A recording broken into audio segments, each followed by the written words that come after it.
సొదొమ పట్టణం పాపం విస్తరించిపోయినప్పుడు దేవుడు అన్నాడు, నేను సొదొమ పట్టణాన్ని కాల్చివేయబోతున్నాను. లోతో నీకెవరున్నారు తీసుకుని వెళ్ళమన్నాడు.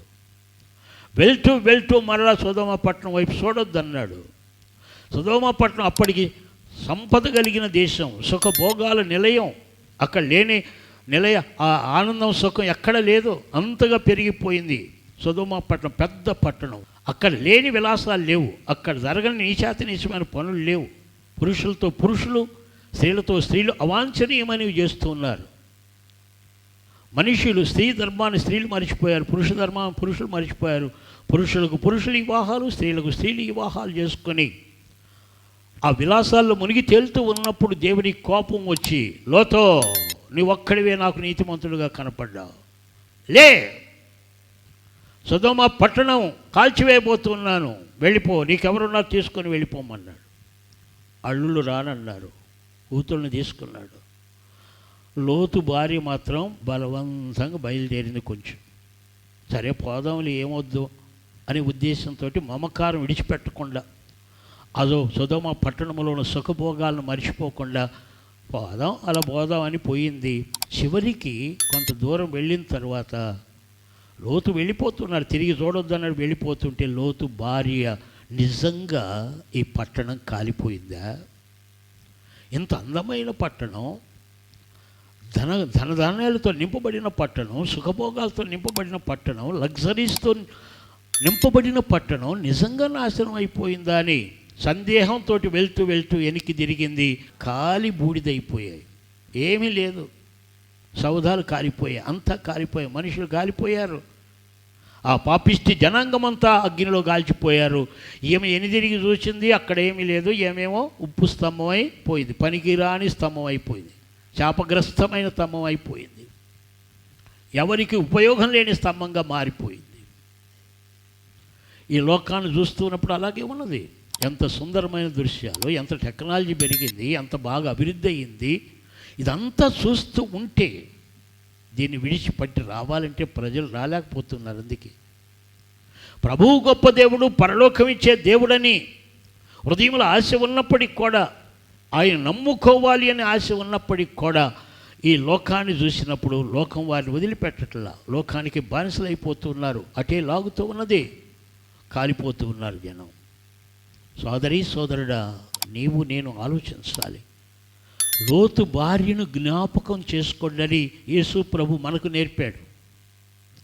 లోతు భార్యను జ్ఞాపకం చేసుకోండి. ఆమె లోకాశలు విడిచిపెట్టలేకపోయింది, శరీరాశలు విడిచిపెట్టలేకపోయింది, ఆ సుఖభోగాలను విడిచిపెట్టలేకపోయింది, ఉప్పు స్తంభం అయిపోయింది. మీరు జాగ్రత్త,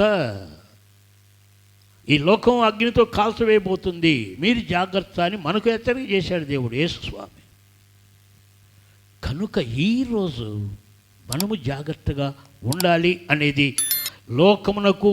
లోకమును దాని ఆశ గతించిపోను కానీ దేవుని చిత్తము జరిగించువాడు, దేవుని చిత్తం గనక కొద్ది దినాలు దేవుడు మనం పిలిచే అంతవరకు గనక దేవుని చిత్తంలో ఉంటే పరలోకంలో నిరంతరము ఉండిపోతాం. ఈ లోకాశలతో ముడిబడి కట్టబడి ఇవే శాశ్వతం అన్నట్టుగా దానిలో కట్టబడి ఉంటే లోతు భార్యలాగా చెప్పించబడతాం. ఏది కావాలో కోరుకోండి అంటూ ఉన్నాడు. ఎవరిని బలవంతం చేయడు దేవుడేమి. ఇదే మత మార్పిడి కాదు, మతంలో దిగటం కాదు, మతంలో మునగటం కాదు, ఏదో చేసుకోవటం కాదు. పరలోక మోక్ష మార్గంలోనికి రావటం, ప్రభువుని అంగీకరించటం అంటే ఒక మంచి తీర్మానంతోటి ముందుకు వెళ్ళటం. ఈరోజు చేయగలవా నీవు? లేకపోతే ఈ లోకం ఇంకా లాగుతుందా? కాలిపోయి ఈ లోకమే, ఈ సుఖభోగాలే శాశ్వతం, ఈ సౌఖ్యమే శాశ్వతం, ఈ సిరి సంపదలే శాశ్వతం అన్నట్టుగా ఉంటూ ఉన్నామా? ఉంటే దేవుడు నేను ప్రేమిస్తూ ఉన్నాడు, సత్యాన్ని నీతోనే మాట్లాడుతూ ఉన్నాడు. ఏది కావాలో కోరుకోమంటూ ఉన్నాడు.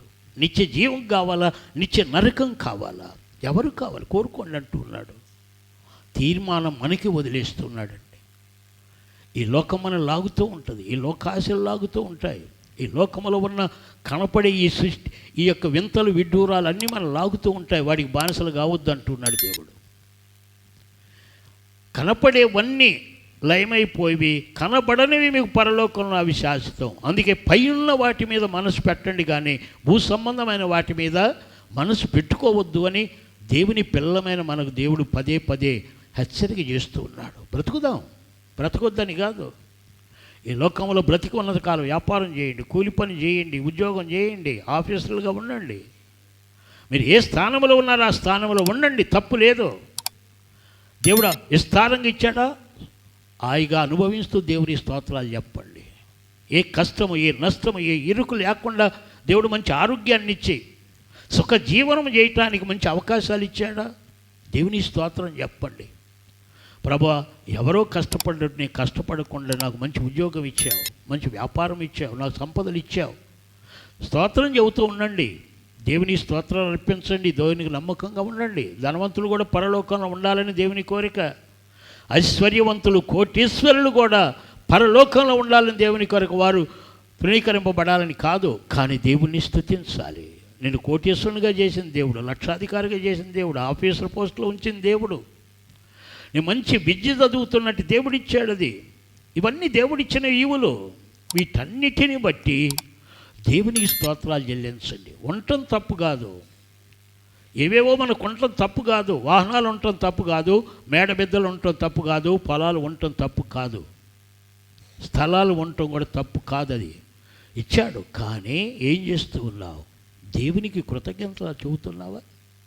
దేవునికి హృదయంలో ప్రథమ స్థానాన్ని ఇస్తూ ఉన్నావా? లేక ఈ ఆవిగేషన్లోనే పడిపోయి దేవుని ప్రక్కన పెట్టేసి ఈ లోక వ్యామోహాల్లో పడిపోతూ ఉన్నామా అనేది ఈరోజు మనం ప్రశ్నించుకోవాలి అనేది దేవుడు మనకు నేర్పుతున్న అద్భుతమైన విషయం.